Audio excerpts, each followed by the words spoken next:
Our last proof technique is proofs by cases, or case analysis. Case analysis can be combined with any of the other proof techniques we discussed in this chapter. To do a proof by cases, we examine all of the possible cases for a claim exhaustively, and we show that the claim would hold under all such cases. Often, the cases that we consider must be mutually exclusive. Let's consider example. There exist irrational numbers, x and y, such that x raised to the y is rational. Here, we'll do an example of proofs by cases where we don't actually give the solution directly.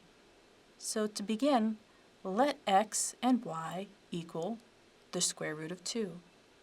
We know the square root of 2 is irrational. Our first case is if the square root of 2 raised to the square root of 2 is rational, then we're done. Otherwise, if the square root of 2 raised to the square root of 2 is not rational, let's define x and y again. We'll let x equal the square root of 2 raised to the square root of 2. And we'll let y equal the square root of 2. Now, when we raise the square root of 2 raised to the square root of 2 to the square root of 2 again, we would multiply the square roots of 2 together, and we'd actually square the square root of 2. When we do that, our answer will be 2, so then this would be rational. You'll notice that in this example, the two cases are whether the square root of 2 raised to the square root of 2 is rational or not. Those are mutually exclusive cases because only one can be true at a time. And we showed that the claim is true for either of those cases. And what's important is that we didn't actually say which case was true or not, but in either case, the claim would be true. Let's do another example of proof by cases now. Among any three integers, there are two whose sum is even. So let's consider a set of three integers. So let our set S equal x1, x2, and x3. x1, x2, and x3 are integers.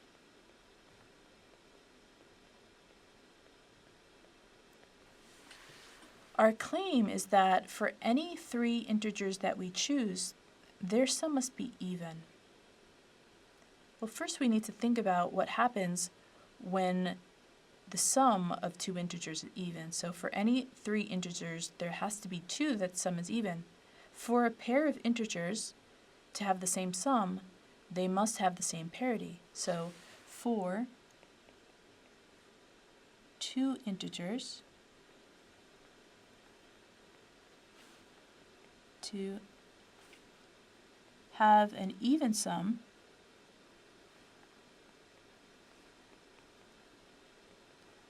they must have the same parity, and that means they must both be odd or must be even.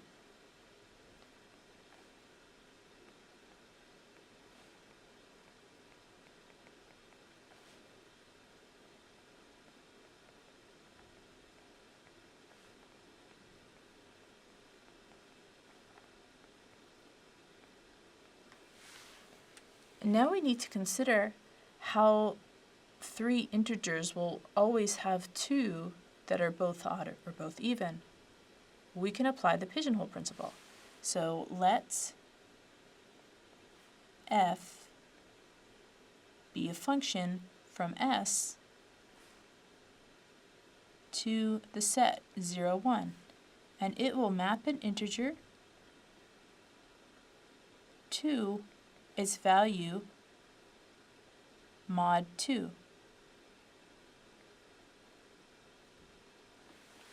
So if x1 is even, such as 4, 4 mod 2 would map to 0, and 3 mod 2 would map to 1. So the even integers will map to 0, and the odd will map to 1. So now we see that the cardinality of the set of integers, s, is equal to 3. But our domain is just 2, 0, 1, whether the integer is even or odd. So by the pigeonhole principle,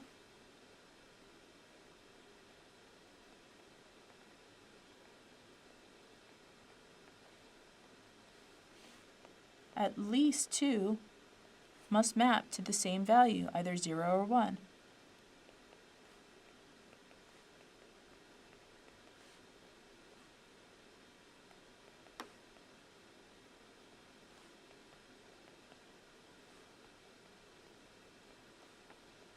Okay, now we apply the cases.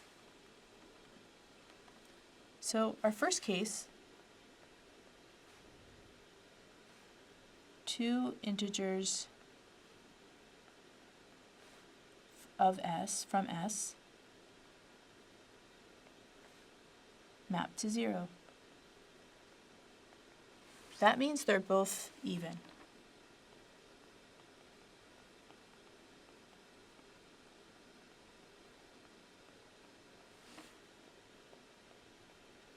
And the sum of 2 even integers is even.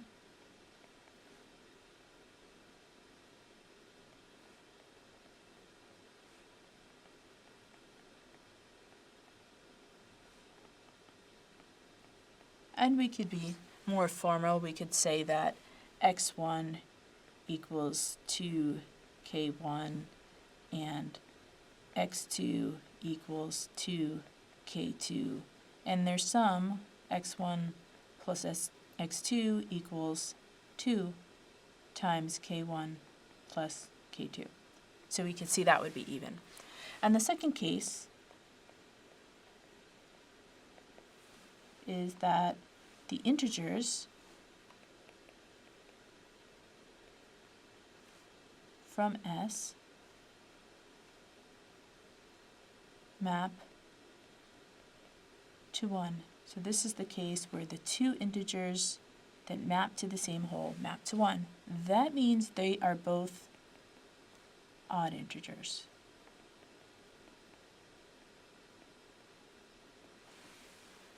Now let x1 equals 2k1 plus 1 and x2 equal 2k2 plus 1. When we add them together, we'll get x1 plus x2 equals 2k1 plus 1 plus 2k2 plus 1. Now we can factor them into 2k1 plus k2 plus 1. And now we can see this is even.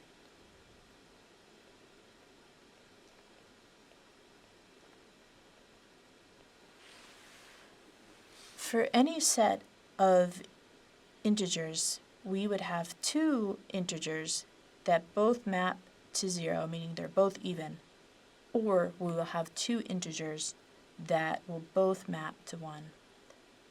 Those cases are mutually exclusive, and we showed that in either case, their sum would be an even sum.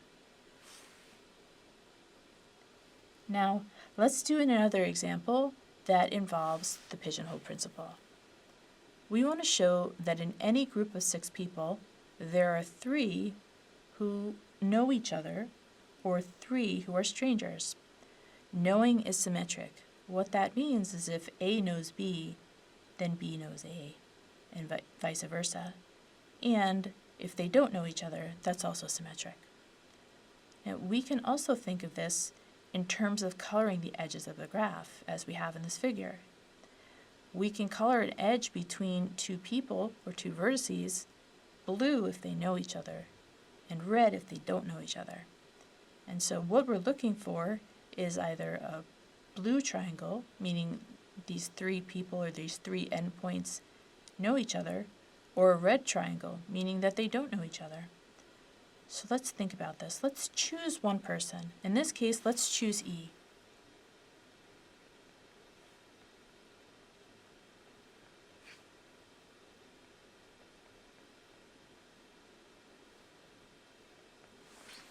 And now we can use the extended pigeonhole principle to let us know about how many people would have to know or not know E. So now let's have a function, and our function is going to go from everyone who's not E, so that's going to be our people A, B, C, D, and F, to the set 0, 1.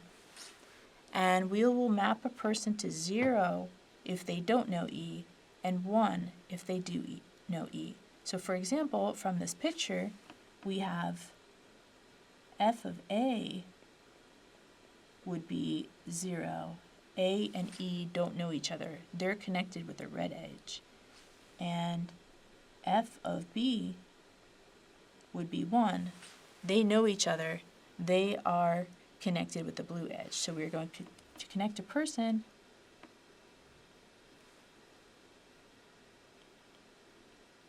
equals 1 if and only if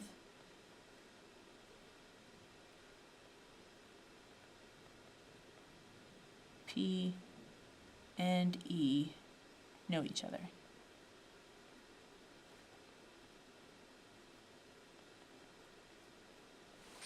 Okay, now we can apply the extended pigeonhole principle. So now, since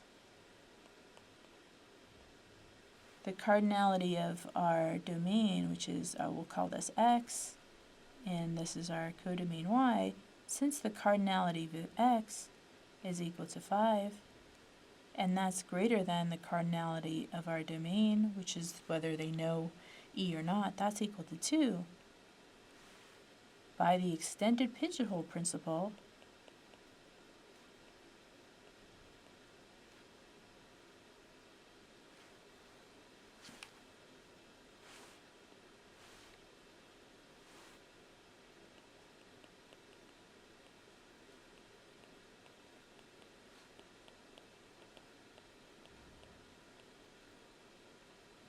at least the ceiling of 5 divided by 2 people, which is when we take the ceiling, recall that is when we divide 5 by 2, we will get 2 1/2, and then we take the next smallest integer greater than it, so that will give us 3, at least 3 people know E or don't know E.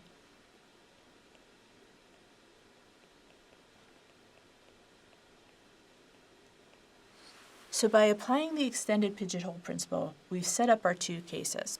We have 3 people who know E or 3 people who don't know E, and we want to show that the claim holds in either case.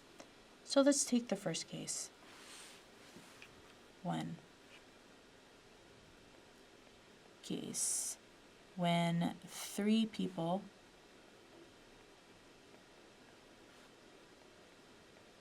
know E.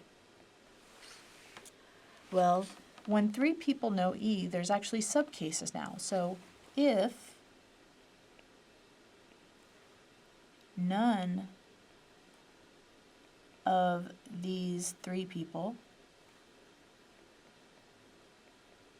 know each other,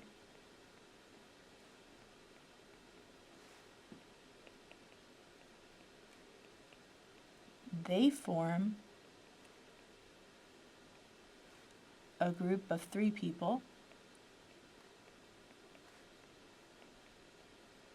who are strangers.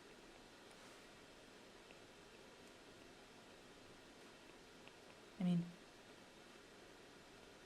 they all know E, but they don't know each other, so they would create a red triangle. However, if 2 of these people know each other,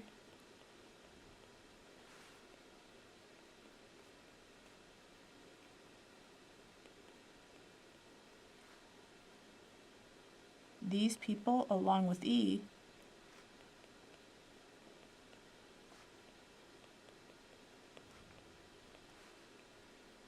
form a group of 3 who know each other.